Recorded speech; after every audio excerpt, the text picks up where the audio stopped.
Hi and welcome to Terry Talks Movies. This time around, I'm doing something a little bit different. Last time I did a live stream, I was asked to show my movie poster collection, my daybill movie poster collection. And that's what this video is. I'm going to show you roughly 90 or so of my posters.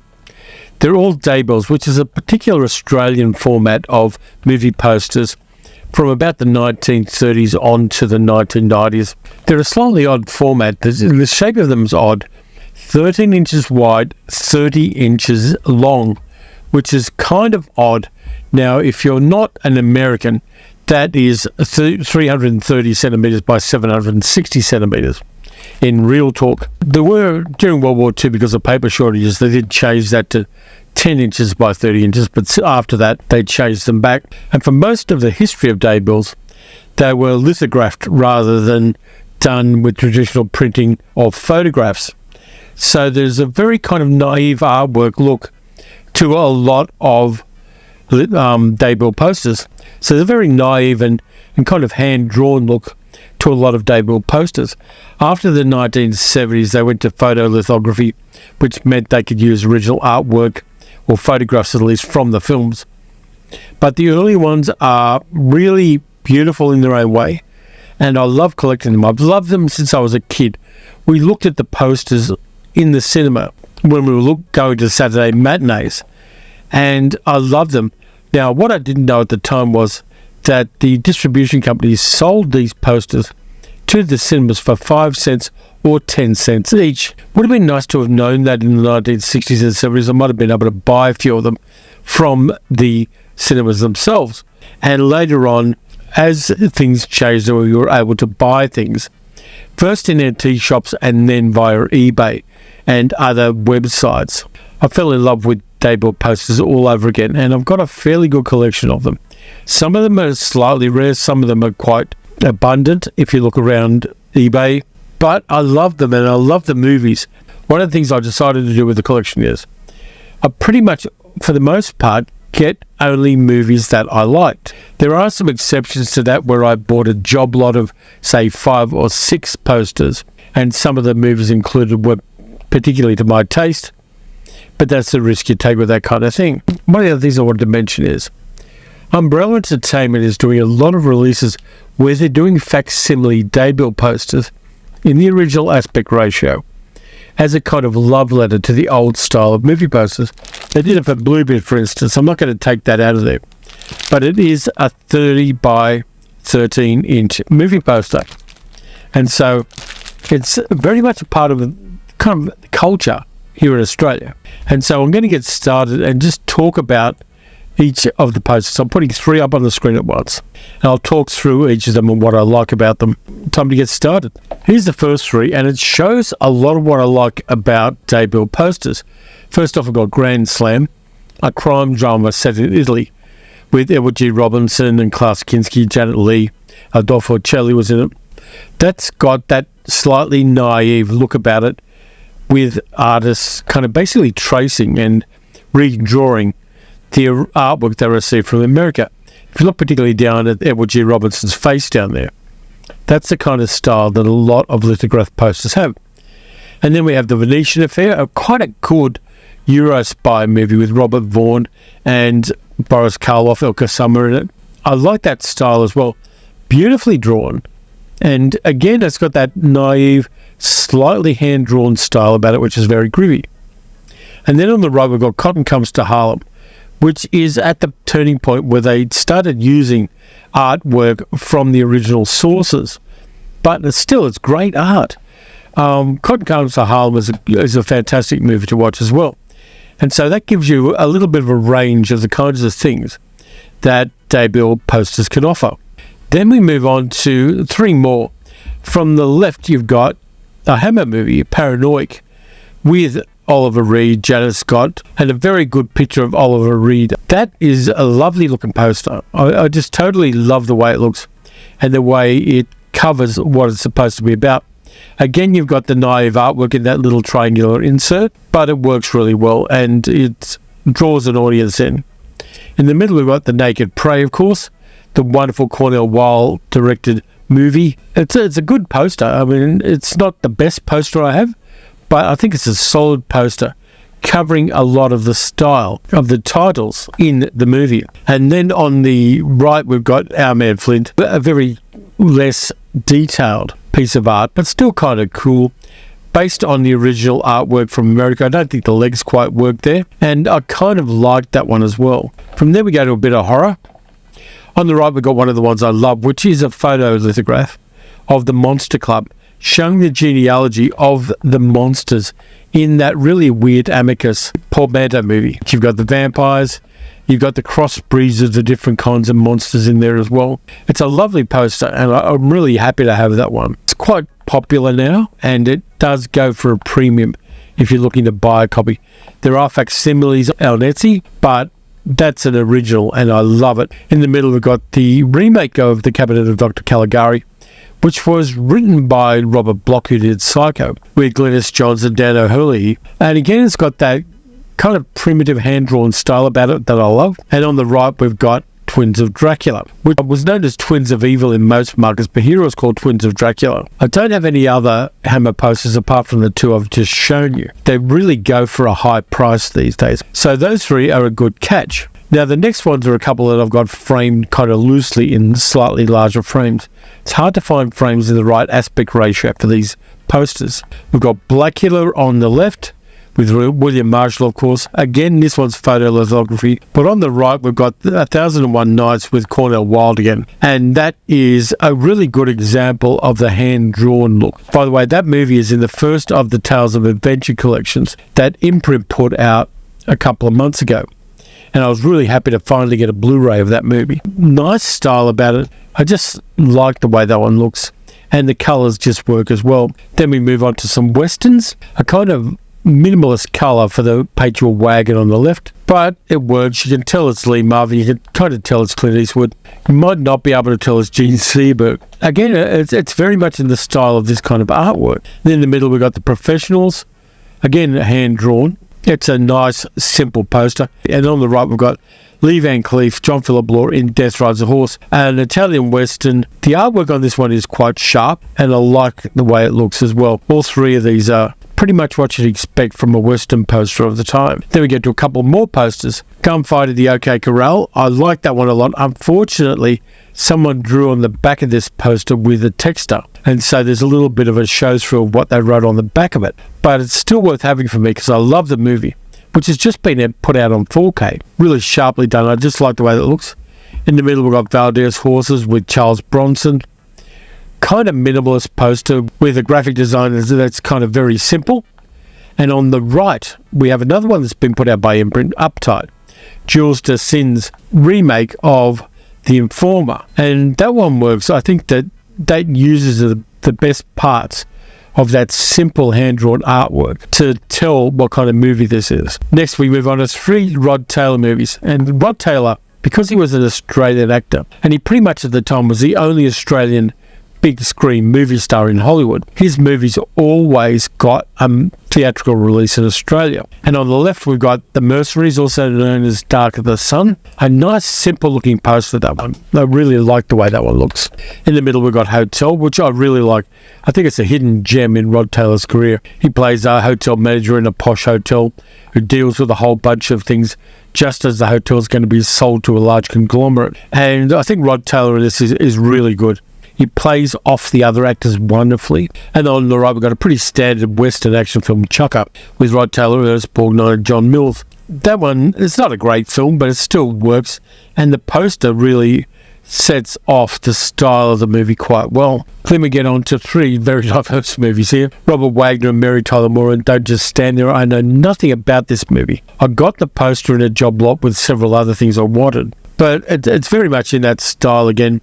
You can almost tell which artist drew the pictures for these ones. In the middle, we've got Privilege, the Peter Watkins dystopian science fiction, slightly futuristic movie about how a pop star is used by conservative governments and instrumentalities to control a populace. Great movie. And on the right, we've got Young Winston with Simon Ward and Anne Bancroft.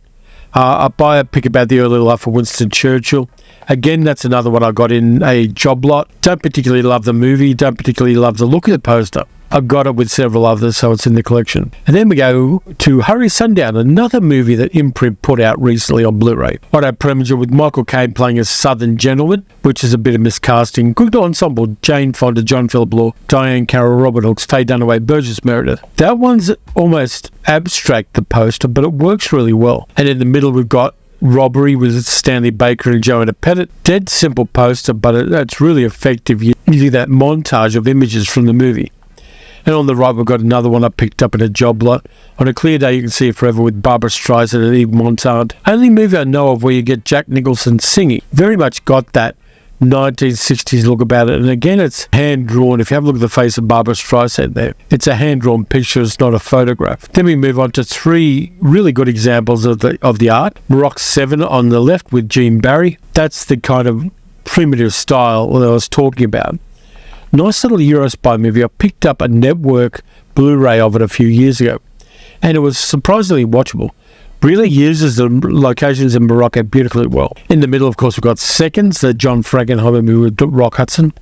Rock Hudson's best movie. It's good enough. It shows the kind of fishbowl lens image from the movie. And again, it's a very simple poster, but it works. And on the right, we've got Eye of the Cat, a nice little tense programmer that Universal put out in the 1960s with Michael Sarrazin and Eleanor Parker. I like that one. The cats on there look really good, and the people are very much secondary to that. But it's got that beautiful hand-drawn look again. These ones, two of them are in not great shape, but I've got them anyway. Again, I've got them in a job lot. This property is condemned with Natalie Wood and Robert Redford. That one's a little more detailed in the style, even though it does have somebody writing the time the movie was showing on the poster itself. But the style of that works for me, and I like it. That's why I've got a copy of it. In the middle, we've got Without Warning, an earlier film from the 1950s. The poster's a bit degraded, but I still like the style of this one. And on the right, we've got Carnival of Thieves, also known as The Caper of the Golden Bulls, with Stephen Boyd and Yvette Mimieux. A nice little thriller. I don't mind that one at all. I watched it a few years ago, and it's got a really good soundtrack by Vic Mizzy, which I recommend you get a copy of if you can. Again, nice montage of images there. Then we go to three very diverse images again. On the left, we've got 7 Days in May, and the actors look kind of like themselves in these hand-drawn pictures. In the middle, we've got The Sniper. Not a good copy of it. And at the top, someone's stuck on the date when the movie is showing, which is stuck to the poster, so I've kept it there. But again, they're framed up. That one will look fine. And on the right, I got quite a bad copy of Pussycat, Pussycat, I Love You, which is a kind of sex comedy with Ian McShane from the 1960s. It's photographed rather than painted, but it's kind of cool looking, and I don't mind that one at all. These ones are deliberately juxtaposed. We've got the two Mara Park Kettle movies, which post-date Percy Kilbride playing Pa Kettle. The one on the left's got Marjorie Maid and Parker Federley playing Pa Kettle. And on the right, you got Arthur Honeycutt. Really simple posters, those ones. No images from the movie to speak of, but they do tell you what the movie is. And in the middle, we've got a sex comedy that was very popular in Australia, even though it had all the hard bits of it taken out. Case of the Smiling Stiffs with Fred Lincoln and, as you can see down in the bottom right-hand corner, Harry Reams. And in the middle it says, a man's body is found the victim of a female vampire who doesn't go for the neck. I'll leave you to figure out what that means. But again, juxtaposing the modern with the old-fashioned style of poster. 39 Steps, the remake with Robert Powell, and somebody's changed the poster by putting a stamp that says GY on it. But the poster's in good condition apart from that. And again, it's got that artwork that isn't the original artwork from the poster. And on the right, we've got that funny feeling of Sandra Dee, Bobby Darin and Donald O'Connor, showing that hand-drawn artwork once more. These three are like, going from the left, we've got Mad About Men, the sequel to Miranda, a movie with Glynis Johns playing a mermaid. In Miranda, 1948, it was in black and white, she played a mermaid. Mad About Men was in colour and made in the early 1950s, where she plays a dual role. It's a very charming movie. I've got them both on DVD. Lots of fun, kind of slightly racy for the time, which is great. And in the middle, we've got Villain with Richard Burton playing a gay gangster whose boyfriend is played by Ian McShane. Tough movie. If you haven't seen Villain, you should check it out. And on the right, you got a movie called Breakup with an Italian movie with Marcello Mastroianni and Catherine Spark. That's a very, very confronting poster. I'm not sure how they got that one past the censors, but they did. Then we get to another very primitive piece of artwork with Bad Day at Black Rock with Spencer Tracy. Even though it's simple line art, you can tell it's Spencer Tracy, and that one works for me.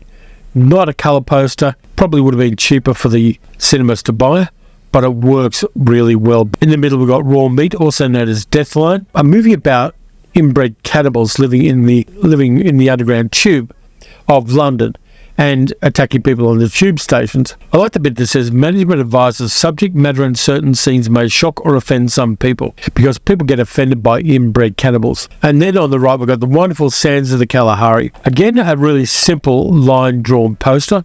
This one's coming out in the third of the Tales of Adventure box sets that Imprint are doing. It's coming out in a couple of months with a whole bunch of other films. So it's finally getting an Australian Blu-ray release. I love the movie and I like the poster a lot. Then we get to a movie most people have never heard of, Beyond Reason, which is an Australian post-apocalyptic movie where a bunch of people go into a large nuclear bomb shelter underneath a Melbourne university.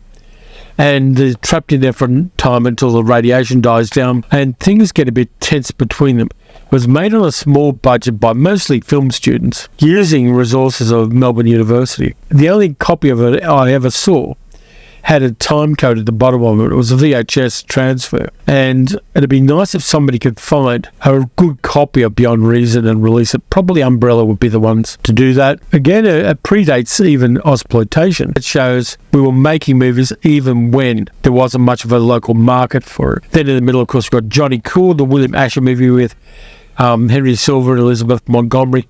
Fantastic supporting cast. It's a very odd poster because the picture of Johnny Cool doesn't look a lot like Henry Silver, but again, it sells the movie for people who haven't seen it and haven't heard about it. And I like the fact that it uses a very limited colour palette to tell what it needs to tell for people to know what the movie is. And on the right, you've got Anthony Newley's attempt to do a Fellini 8.5 with Can Hieronymus Merchant Ever Forget Mercy Hump and Find True Happiness, which is a weird musical, which also stars his wife Joan Collins, who left him during the making of this. It's a weird movie. I've only ever seen it on like 5th generation VHS. Got a lot of release because it was quite racy for the time. Playboy magazine being on a movie poster is a slightly odd promotional choice. Then we've got three very different posters. On the left, we've got Moon Pilot, a Disney movie with Tom Tryon, which is a really bad science fiction movie. But the artwork they use is really cool. They got a decent artist to do the artwork on that one. I love it for the artwork, even though I hate the movie. In the middle, you got Murderer's Row, one of the Matt Helm films with Dean Martin.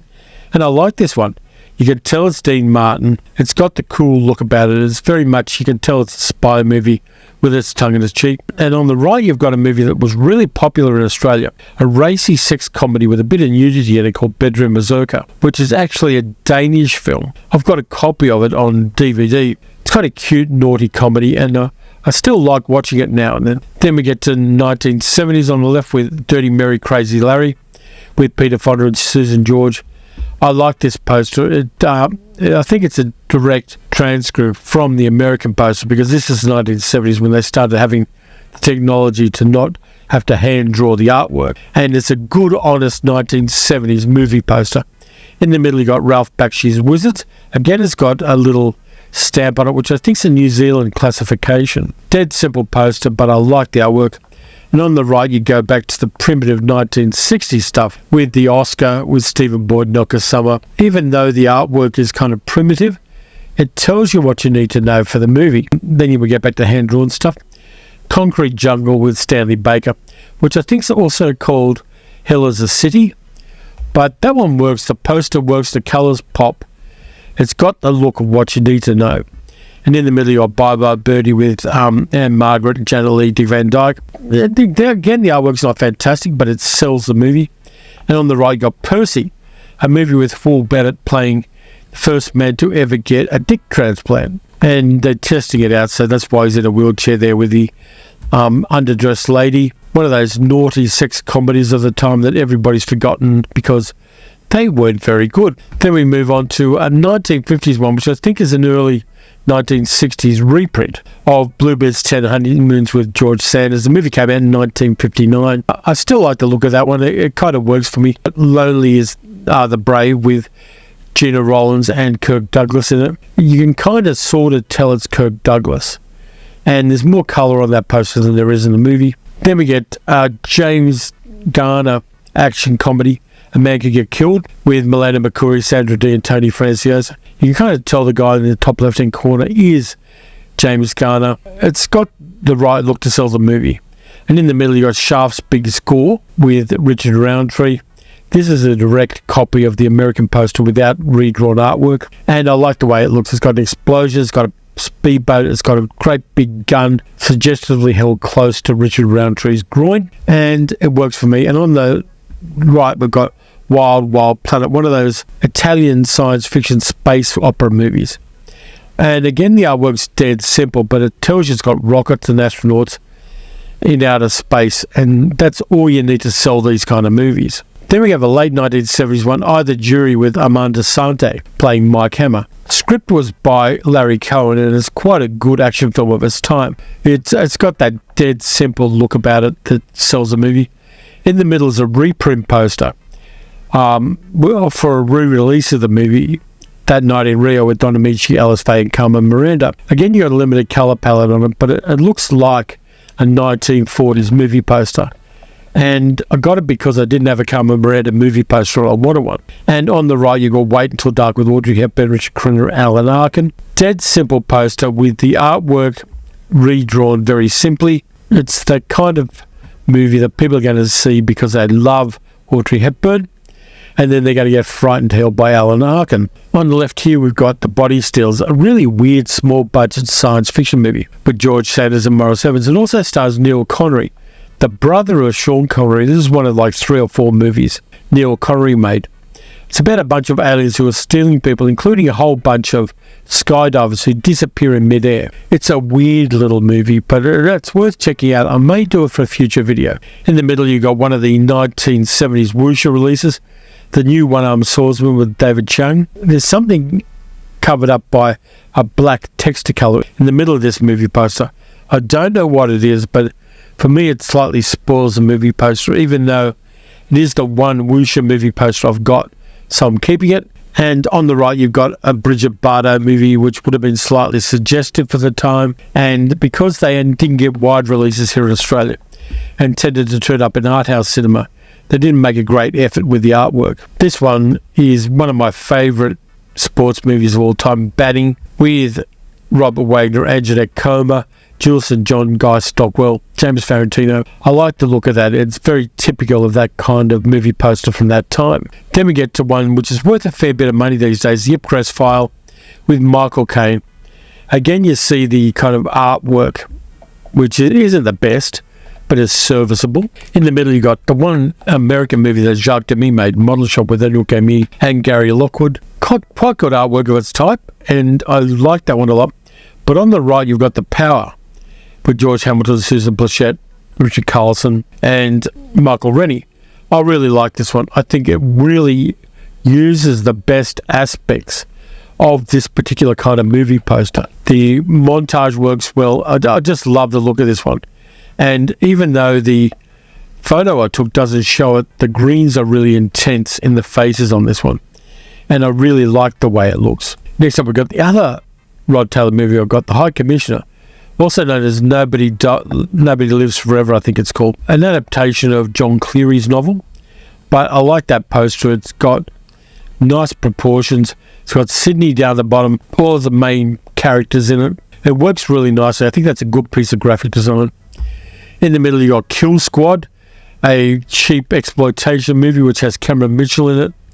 12 hands, 12 feet, 24 reasons to die. After a death for a death, the price goes up. I kind of like that one. And on the right, we've got William Shatner in Kingdom of the Spiders.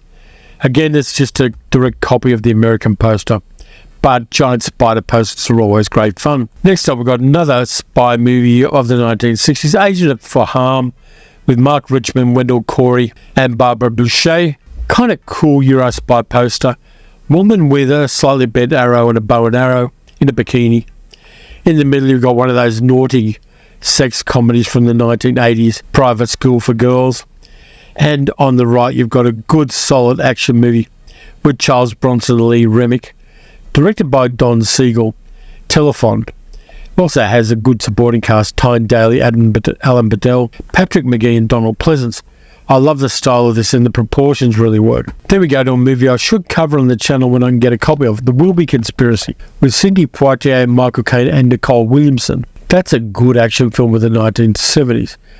It doesn't actually say it, but it's about apartheid South Africa, with Sidney Poitier playing a Nelson Mandela type character and Nicole Williamson playing a Bureau of State Security sadist. Nice film.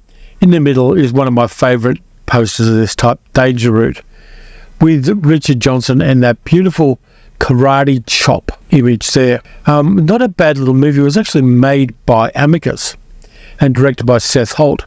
And it's a nice little spy drama, and it works for me. I think that's a really effective poster. On the right, we've got W.C. Fields and me, with Rod Steiger playing W.C. Fields and Valerie Perrine playing his girlfriend. Down the bottom in the middle there, you can see Jack Cassidy playing John Barrymore. A now forgotten film, which wasn't great, but still addressed Hollywood history in an interesting way. Then we got the movie adaptation of McHale's Navy, and McHale's Navy joined the Air Force, with Ernest Borgnine and Tim Conway and Joe Flynn, all those kind of guys. The weird thing about this is it doesn't have Ernest Borgnine's name on there. It's got Tim Conway and Joe Flynn, but I can't see Ernest Borgnine's name anywhere, which is kind of weird. In the middle, we've got Joseph Andrews, one of those kind of Regency-era comedies by Tony Richardson. Nice piece of art on there. It's the original artwork. And then on the right, we've got The Midnight Man with Burt Lancaster, Susan Clark and Cameron Mitchell, which is a very effective poster using photographic elements on Deaf Smith and Johnny Ears, with Anthony Quinn and Franco Nero. Last two, we've got one of those teenage romance sex things with William Catt and Susan Day, First Love. I got this in a job lot as well, so I just thought I'd keep it in the collection. And on the right, we've got Bonditis, which is one of those Italian Bond spoof comedies, about which I know very little. I haven't been able to find a copy of it. Poster just screams Euro spy movie on it, and I just like the way it looks. So there they are. There are my posters from my Daybill poster collection. I do have some other movie posters, but a lot of them are much bigger, and I really like these ones. They just work for me. I love having them in a collection. Had I a house with enough walls, I would put them all up on the walls in ultraviolet blocking frames, because these are very prone to being sun faded.